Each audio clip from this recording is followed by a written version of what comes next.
असलामुअलैकुम दोस्तों, तुसी वेख रहे हो पाक पंजाब टीवी ते मैं हाँ तुहाडा दोस्त अब्दुल वाहिद।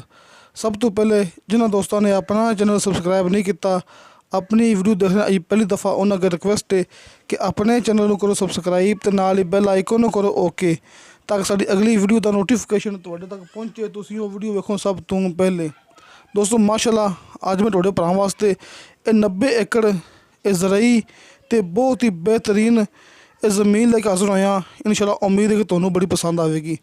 दोस्तों इस ज़मीन की माशाल्लाह खास गल है कि मुकम्मल ज़मीन लिंक रोड फ्रंट माशाल्लाह इस साइड तो लैके ते देखो सामने लिंक रोड है जो घूम के अपने कोलों आ रहा है, तो फ्रंट तो माशाल्लाह ट्यूबवेल लग्या होया है। देखो दोस्तों इस साइड तो ये गेड़ा कट के ये लिंक रोड आ रहा है, तो इस साइड ते जा रहा है, तो मुकम्मल लिंक है उतों घूम के आ रहा है कि माशाल्लाह घट तो घट अं समझ लो कि 10-12 एकड़ का इंदा लिंक रोड के फ्रंट है। 90 एकड़ ज़राई ज़मीन तो माशाल्लाह कम अज़ कम इंदा 10-12 एकड़ का लिंक रोड ते इंदा फ्रंट है।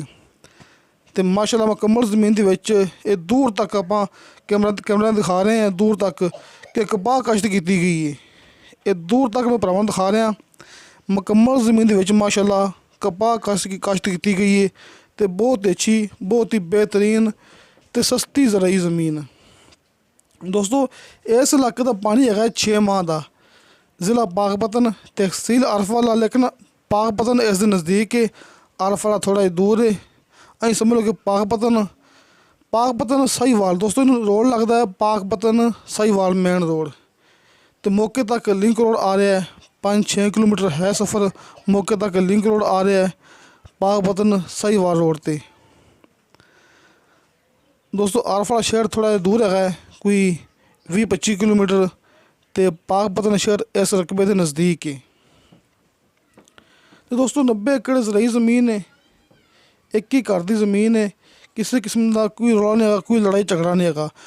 तुसीं दोस्तों ये गल याद रखनी कि मैं जिन्नी ज़मीन भरावां दिखांदा हुन्ना उंदे विच खास गल है उंदे विच रौला नहीं हुंदा, उंदे विच लड़ाई झगड़ा नहीं हुंदा, कि ज़मीन सिर्फ मैं वो दिखाना जिंदे विच लड़ाई झगड़ा कि रौला ना होवे।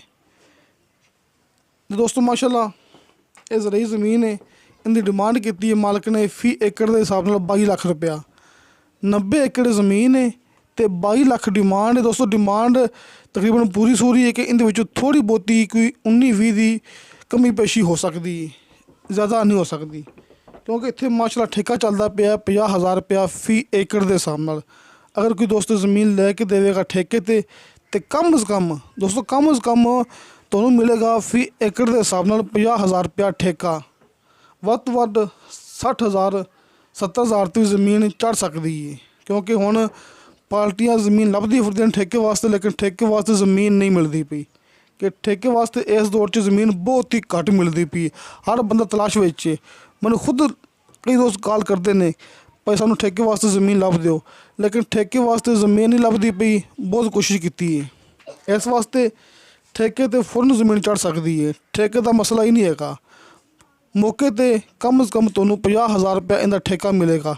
6 माह का नहरी पानी है, तो भरावां दिखा चुके हैं कि फ्रंट ते ट्यूबवेल लग्या हुआ है मौके ते, तो शर्तिया बिल्कुल मिठा पानी, बल्कि भरावां पता भी है कि अपना अरफवाला पाकपतन इनका पानी बिल्कुल मिठा ही हुंदा है।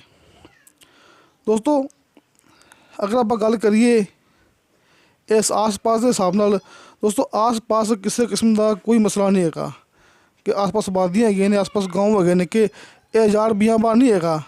इस साइड ते शार्टकट ना इस साइड ते खाली वाहन पिया है, इतों सिर्फ 2 एकड़ का फासला लिंक रोड का, लेकिन फिर भी जी ज़मीन हैगी है इनका 10-12 एकड़ का लिंक रोड है।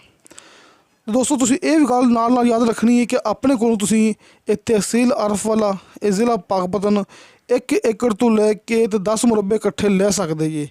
किसी मेरे दोस्तों ने 1 एकड़ 2 एकड़ या 10 मुरबे इकट्ठे लेने होण अपने कोलों ले सकते हैं, बकायदा अपनी गारंटी होंदी है।